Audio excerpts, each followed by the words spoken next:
আজ আমার জীবনের দারুণ একটা মুহূর্ত শেয়ার করব। সেটা হচ্ছে আমি রাস্তার পাশে এই কয়েন প্ল্যান্ট গাছটাকে কুড়িয়ে পেয়েছি। তো এই গাছটার ভিডিও আমি অনেক আগে দেখেছি।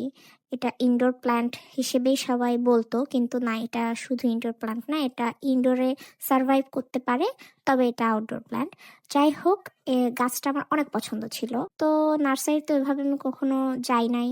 ভাবছি কোনো একদিন কিনবো যদি পেয়ে যাই। তো এভাবে রাস্তার ধারে যে আমি পেয়ে যাবো এটা আমি ভাবতে পারিনি। আমি খুবই খুশি হয়েছি। আর সঙ্গে, সঙ্গে আমি সেখান থেকে কয়েকটা গাছের গোড়া নিয়ে আসার চেষ্টা করেছি। অবশ্যই এই পাতাগুলো আমি পরবর্তীতে কেটে দেবো, না হলে নতুন পাতা গজাবে না। আর হ্যাঁ, আসার সময় আমি খুশি হয়ে সেলিব্রেশনের জন্য একটা আইসক্রিম খেয়েছি, আর সেটার কৌটোই এনে আমি ধুয়ে ওতে করেই পানি দিয়ে গাছটাকে আপাতত একটু সতেজ হওয়ার জন্য রেখেছি। অবশ্যই আশা করা যায় সতেজ হয়ে যাবে। আর পরবর্তীতে এই গাছটা একটু ঠিক হয়ে গেলে, মানে সুস্থ হয়ে গেলে এর পাতাগুলো আমি ছেঁটে দেবো যাতে নতুন পাতা গজায়। আর আরেকটা জিনিস আজকে শেয়ার করব, সেটা হচ্ছে যে আমার প্রিয় কাস্টার্ড খুবই ভাল লাগে আমার কাছে। তো এইটা মানে এত সুন্দর ফ্লেভার, আইসক্রিম টাইপের লাগে, কিন্তু আমি এটার নাম বলতে পারবো না।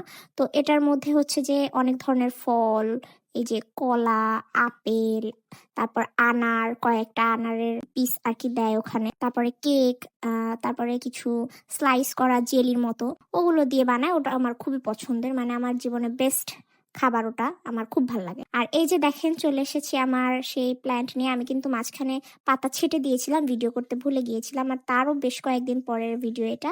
আমার গাছটার নতুন একটা পাতা গজিয়েছে, নিচে শেকড়গুলো সতেজ হয়ে উঠেছে, এবং আমি এটার আমার পছন্দ মতো যে পাত্রে লাগাতে চাই ওই ধরনের পাত্র পেয়ে গেলে আমি ওটাকে ওখানে বসিয়ে দেব। পছন্দ মতো কোনো পাত্র না পাওয়াতেই ছোট একটা বাটি আম্মু থেকে এতে মাটি নিয়ে ছাদে এসেছি। এসে দেখি যে একটা পাত্র অলরেডি আছে এখানে, একটু বড়, মানে যেরকম টাইপের চেয়েছিলাম, একটু বড়, যেটাতে পানি থাকবে, মানে পানি দেওয়ার পরে থাকবে। আর এই গাছটা মূলত বেশি পানিতেই বাঁচে, মানে মাটির ওপরে অনেকখানি পানি থাকলেও এরা বেশি ভালোভাবে বাঁচতে পারে। তো এসে ওই পাত্রটাই নিয়েছি। ওখানে মেবি আগে পুদিনা গাছ লাগানো হয়েছিল। আমি আসলে গাছের বিষয়ে জানি না, আমার ভাই ওরাই এগুলা করে। তো এসে দেখি ওগুলো মরে গেছে, ওগুলোর মাটি সরিয়ে, ওগুলো মাটি ভেঙে নিয়ে সুন্দর করে পানি দিয়ে নরম করে ওটাতে গাছ রোপণ করে দিচ্ছি।